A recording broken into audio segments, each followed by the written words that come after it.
नमस्कार साथियों, स्वागत है आप सभी का आज के सेशन में। और आज हम 10 फरवरी थर्ड शिफ्ट के क्वेश्चनों को देखने वाले हैं।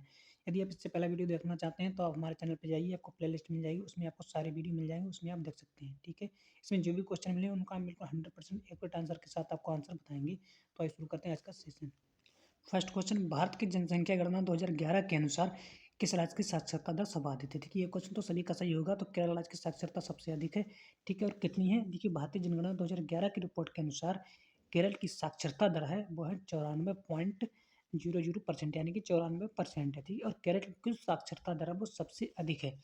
और यदि पुरुषों की बात करिए तो पुरुषों की साक्षरता दर 96.11% है, और जबकि महिलाओं की साक्षरता 92.07% है। ओके, ये आपको ध्यान रखना है, इंपॉर्टेंट पॉइंट।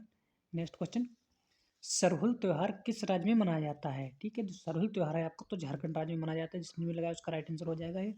ओके, और इसके बारे में थोड़ा सा जान लेते हैं कि जो सरहुल है झारखंड क्षेत्र में विभिन्न जनजातियों द्वारा मनाया जाने वाला एक लोकप्रिय त्योहार है। ओके, और यह जो पर्व है आदिवासी नववर्ष है तथा झारखंड के मुंडा, उराव और हो आदि जनजातियों द्वारा मनाया जाता है। झारखंड क्षेत्र में मनाए जाने वाले सबसे लोकप्रिय आदिवासी त्योहारों में से एक है। और सरहुल त्योहार नए साल की शुरुआत का एक प्रतीक होता है। ठीक है, तो नए साल के रूप में ये मनाते हैं। ठीक है, सरहुल का जो अर्थ है वो है वृक्षों की पूजा करना। ठीक है, और प्रकृति के कड़े होने के कारण ये जनजातियां सरहुल पर्व की शुरुआत वृक्षों तथा प्रकृति के अन्य तत्वों की पूजा से ही करते हैं। ठीक, नेक्स्ट क्वेश्चन देखिए आपका है, आया था इस तरह से कि शिक्षा का अधिकार किस अनुच्छेद में जोड़ा गया है? ठीक है, तो शिक्षा का अधिकार है तो अनुच्छेद 21A में जोड़ा गया। इसी तरह से कुछ क्वेश्चन था। ठीक है, देखिए इसके बारे में थोड़ा सा इंपॉर्टेंट पॉइंट देख लेते हैं। देखिए, यह जो अधिकार है 6 से 14 साल के बच्चों के लिए। ठीक है, और इसे 2009 में शिक्षा का अधिकार अधिनियम के जरिए लागू किया गया था, यानी कि 6 से 14 वर्ष के बच्चों के लिए अनिवार्य शिक्षा के लिए किया गया था। ओके, और 2002 में संविधान संशोधन की 86वीं संशोधन के जरिए शिक्षा के अधिकार को मौलिक अधिकार बना दिया गया था। ओके, और शिक्षा का जो अधिकार है अधिनियम 2009 बच्चों को मुफ्त तथा अनिवार्य शिक्षा देने के लिए बनाया गया था। ओके, नेक्स्ट क्वेश्चन देखते हैं।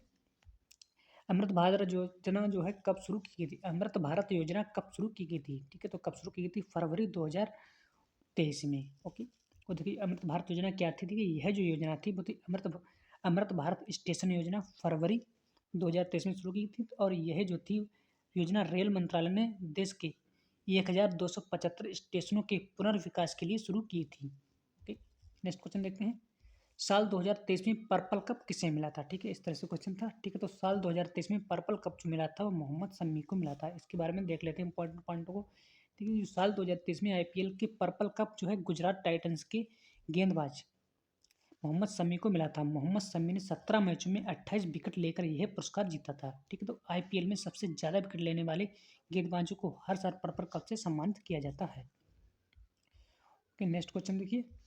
61वां संविधान संशोधन अधिनियम किसे संशोधित करता है? ठीक है, इस तरह से क्वेश्चन आया था कि 21वां संशोधन अधिनियम जो है वो किसको संबोधित करता है? ठीक है, तो इस पे आपको जो राइट आंसर था तो मतदान की आयु जो थी 21 से कम करके 18 वर्ष कर दी थी इन्होंने। ठीक है, इस तरह से ऑप्शन था, मतदान की आयु इन्होंने घटाई थी। ठीक है, और इसके साथ साथ इंपॉर्टेंट पॉइंट को आपको ध्यान रखना है। क्या क्या देखिए, भारतीय संविधान के 61वें संविधान संशोधन जो था वो अधिनियम 1989 द्वारा लोकसभा तथा राज्यसभा की विधानसभाओं के चुनाव के मतदान की आयु को कम करने में किया गया था, और यह जो थी आयु घटाकर जो है 18 वर्ष कर दी गई। नेक्स्ट क्वेश्चन, पद्मश्री पुरस्कार से सम्मानित कथक नृत्य से जुड़े कलाकार कौन है? ठीक है, तो कथक नृत्य से जुड़े कलाकार पूछा था। ठीक है, तो कथक नृत्य से आपके दो कलाकार जुड़े हैं, कौन कौन से? एक तो सितारा देवी या पुरुषोत्तम राम टंडन, पुरुषोत्तम दीक्षित थे। ठीक है, इसी में से आप कोई भी ये ऑप्शन लगा सकते थे। ठीक है, यदि दोनों थे तो दोनों लगा सकते थे। ठीक है, ये ओके। नेक्स्ट क्वेश्चन, इसके बारे में थोड़ा सा जान लेते हैं। ये तो पद्मश्री पुरस्कार से सम्मानित होने वाले कुछ और कलाकार हैं, जैसे कि पंडित बिरजू महाराज, इनका भी आपको नाम ध्यान रखना है, और गुरु keys Kumaran Nair. Okay, next question देखते हैं। पदुचेरी के वर्तमान उपराज्यपाल कौन है? ठीक है, तो पदुचेरी के उपराज्यपाल से बहुत क्वेश्चन बनते हैं, अच्छे से याद कर लेना। ठीक है, इसका जो आपका राइट आंसर था वो था के कैलाश नाथन। ठीक है, और कुनिया कैलाश नाथन जो थे, कुनिया 1979 बैच के गुजरात कैडर के सेवानिवृत्त आईएएस अधिकारी हैं। भी वर्तमान में पदुचेरी के उपराज्यपाल के रूप में कार्यरत है। नेक्स्ट क्वेश्चन देखते हैं। तो जो जावरा उत्सव पूछा गया था, जावरा उत्सव कहाँ मनाया जाता है? ठीक है, तो जावरा उत्सव जो है वो मध्य प्रदेश के बुंदेलखंड क्षेत्र में मनाया जाता है। ओके, जो जावरा उत्सव जो है ये एक उत्सव है जिसे हार्वेस्ट डांस के नाम से भी जाना जाता है तथा यह नृत्य जो है फसल कटाई के समय किया जाता है। इसमें पुरुष और महिलाएं एक साथ हिस्सा लेते हैं। नेक्स्ट क्वेश्चन देखते हैं। अगला आपका जो क्वेश्चन है वो इस तरह से आया था कि नील आर्मस्ट्रांग ने पहली बार चंद्रमा पर जाने वाले दूसरे अंतरिक्ष यात्री कौन थे? उनके जो साथ गए थे दूसरे अंतरिक्ष यात्री, उनका नाम पूछा गया था। ठीक है, जो उनके साथ दूसरे अंतरिक्ष यात्री गए थे उनका जो नाम था बुज एल्ड्रिन। ठीक है, एल्ड्रिन। क्योंकि ये आपका और इसके साथ देखिए जो था, जो अपोलो पहले जो चंद्रमा मिशन था उसका नाम था Apollo mission. Okay, Apollo mission 11।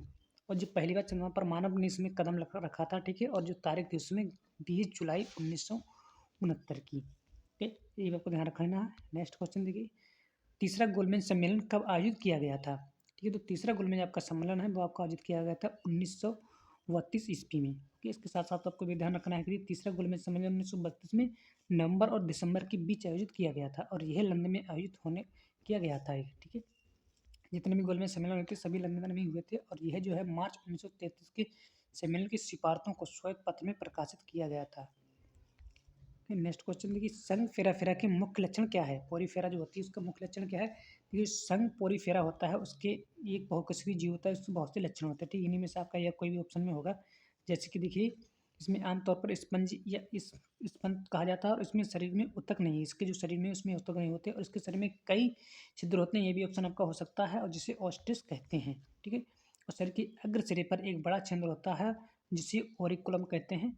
Okay, बहुत सी इंपॉर्टेंट देख लेते हैं। और इसकी जो आकृति है वो अनियमित होती है, बेलनाकार होती है, अंडाकार होती है और शाखीय भी हो सकती है। ओके, नेक्स्ट क्वेश्चन देखिए आपका इस तरह से आया था कि जो टर्म पूछा गया था कि शॉर्ट सर्विस जो किस खेल से संबंधित है। ठीक है, तो वो आपका संबंधित होता है शॉर्ट सर्विस आपको होता है बैडमिंटन से संबंधित होता है। ठीक, जिसने भी लगाया उसका राइट आंसर हो जाएगा।